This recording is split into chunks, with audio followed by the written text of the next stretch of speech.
Assalamualaikum warahmatullahi wabarakatuh. Jumpa lagi dengan channel Muhammad Andra Channel yang berbagi cerita. Barusan saya nonton Pak Rocky Gerung menjelaskan jujur dan dungu dengan para birokrat, polisi, BIN dan lain-lain. Ya, jadi memang kalau dibilang bangsa Indonesia ini dungu, ya iyalah.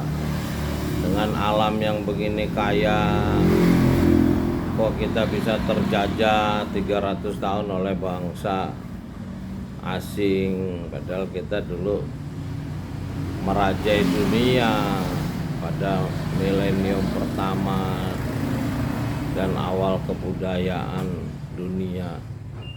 Kok sekarang jadi bangsa dungu? Ya sederhana resepnya itu. Kemarin ada kuliah Pak Rocky Gerung di pesantren Bau-Bau, Sulawesi Tenggara, yang dia menjelaskan tingkat kejujuran orang Indonesia ini cuma 37%. Nah, disinilah kedunguan itu bersumber. Ya, kerjaan kita karena sesama pendusta, ya kerjanya berantem terus. Kita berantem terus. 10 juta warga negara Indonesia jadi korban perebutan kekuasaan sejak kemerdekaan 79 tahun lalu.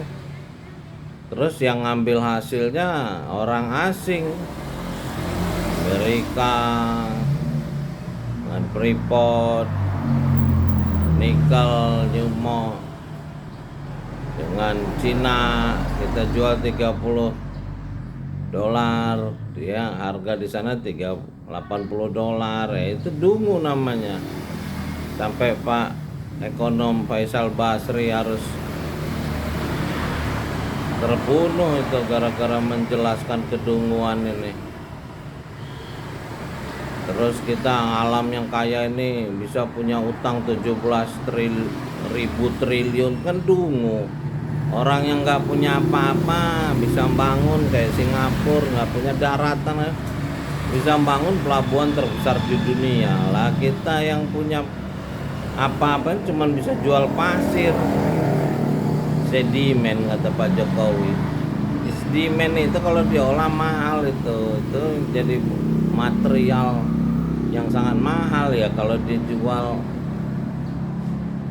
dalam bentuk bahan baku aja ya habislah. Inilah kita ini sekarang nih, cuman bisa jual tanah negara ini aja, bukan ngolah. Ya pejabatnya cuman ngapling-ngapling surat izin, dapat duit masuk kantong. Ya ini realitas lah, kita nggak jelek-jelekin. Yang bagus ya secara fisik sepertinya bagus, banyak bangunan gedung.